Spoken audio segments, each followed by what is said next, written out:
বাংলায় সরকার ক্ষমতা হারাতেই ডাকাতির অভিযোগে গ্রেপ্তার তৃণমূল নেতা। মালদার গাজল ব্লকের প্রাক্তন যুব তৃণমূল সভাপতি সুরজিৎ সাহাকে গ্রেপ্তার করে গাজল থানার পুলিশ। তার বিরুদ্ধে ডাকাতির চেষ্টার ঘটনায় যুক্ত থাকার অভিযোগ রয়েছে।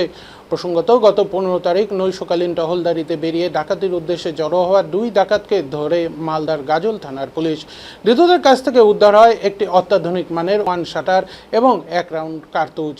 এছাড়া উদ্ধার হয়েছে লোহার শাবল সহ একাধিক সামগ্রী। ঘটনায় যুক্ত ছিল আরও বেশ কয়েকজন দুষ্কৃতী, তারা পালিয়ে যায়। এদেরকে জিজ্ঞাসাবাদ করে এই তৃণমূল নেতার নাম ওই ঘটনায় উঠে আসে। এরপরে তাকে গ্রেপ্তার করা হয়। যদিও অভিযুক্ত নেতা তার বিরুদ্ধে ওঠা সমস্ত অভিযোগ অস্বীকার করেছে। গাজলের বিজেপি বিধায়ক চিন্ময় দেব বর্মন বলেন, এই ব্যক্তির বিরুদ্ধে একাধিক অভিযোগ রয়েছে, পুলিশ গ্রেপ্তার করেছে। তৃণমূলের আরও অনেকেই রয়েছে যাদের বিরুদ্ধে একাধিক অভিযোগ রয়েছে।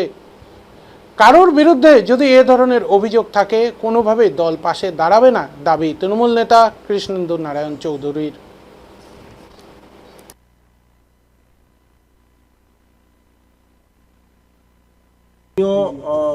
মানে এরকমই বাই দ্য ওয়ে জানতে পারলাম যে গতকালকে তৃণমূলের যে ব্লক যুব সভাপতি ছিলেন উনি অ্যারেস্ট হয়েছেন এবং সম্ভবত কোনো আর্মস কেসে আর ওনাকে অ্যারেস্ট করা হয়েছে। কোনো একজন অপরাধী সে নিজে মুখে স্বীকার করে যে এই ধরনের আর্মস ওনার কাছে পাওয়া যাবে, সেই মোতাবেকই পুলিশ তদন্ত করে আর ওনাকে অ্যারেস্ট করেছে এবং আজকে পুলিশ তাদের তদন্ত অনুযায়ী কোর্টে প্রডিউস করছে। বিচার ব্যবস্থা তার জন্য যা ব্যবস্থা করে সেটা আগামী দিনে দেখা যাবে। এই মানে তৃণমূল দলটা এই ধরনের ব্যক্তিগুলোকে বেছে নিয়েই তাদের পদাধিকার দিত, যাতে করে তারা নিজেদের রাজনৈতিক প্রভাব খাটিয়ে মানুষের উপর অত্যাচার করে, অবৈধভাবে কাউরি জমি দখল করে, কাউকে পার্টির পদ পাইয়ে দেওয়ার নাম করে পয়সা তোলা, এই ধরনের করে যেন তিনি দলটাকে প্রভাবশালী করতে পারে, দলে একটা মানে আর্থিকভাবে দলকে যেন আরো সমৃদ্ধি করতে পারে, এই ধরনের লোককেই দেওয়া হতো এবং তার প্রমাণ হলো আজকে। এবং এই ব্যক্তির নামে বহু মৌখিকভাবে অভিযোগ আমার কাছে আছে। কাউরি জমি দখল করে পার্টি অফিস তৈরি করা, কাউরি মানে অবৈধ নির্মাণ সেটাকে পয়সা নিয়ে ধামাচাপা দেওয়া, কাউরি জমি দখল করে আর সেখান থেকে পয়সা নেওয়া, কাউকে পার্টির পদ দেওয়ার নাম করে পয়সা নেওয়া, কাউকে ধমকে চমকে হুমকি দিয়ে পয়সা নেওয়া, এই ধরনের বিভিন্ন ধরনের অভিযোগ আমার কাছে আছে, লিখিত অভিযোগ আমার কাছে আসেনি।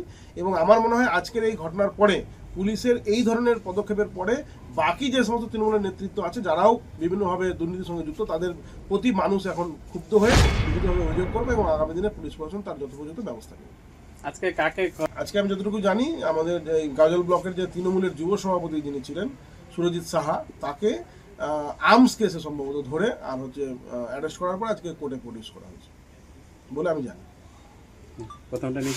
নমস্কার, আমিও মানে এরকমই বাই দ্য ওয়ে জানতে পারলাম যে গতকালকে তৃণমূলের যে ব্লক যুব সভাপতি ছিলেন উনি অ্যারেস্ট হয়েছেন এবং সম্ভবত কোনো আর্মস কেসে আর ওনাকে অ্যারেস্ট করা হয়েছে। কোনো একজন ডাকাতির ঘটনায় যুক্ত থাকার অভিযোগ রয়েছে, ডাকাতির ষড়যন্ত্র। দেখুন, যদি এই ঘটনা সত্যি হয়, পুলিশ এনকোয়ারি করছে, কোন দল করে সেটা বড় কথা নয়, তার বিরুদ্ধে প্রপার অ্যাকশন হবে, এটা আমি জানি। এগুলো কি কাম্য একজন পলিটিক্যাল নেতা হিসেবে যুক্ত হয়ে যাবে? যদি যুক্ত থাকে তাহলে প্রপার অ্যাকশন হবে, কেউ ওর পাশে থাকবে না।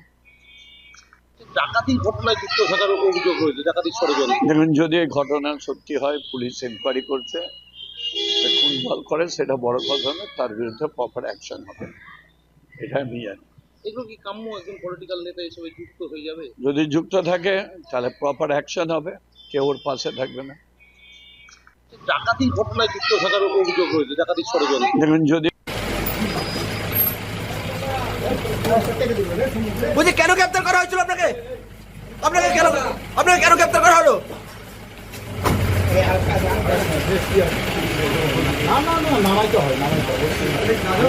বুঝি আপনাকে গ্রেপ্তার কেন করা হয়েছে?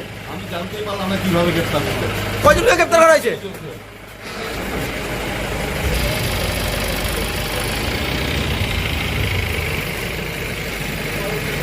ফোনটা করে দিয়েছি।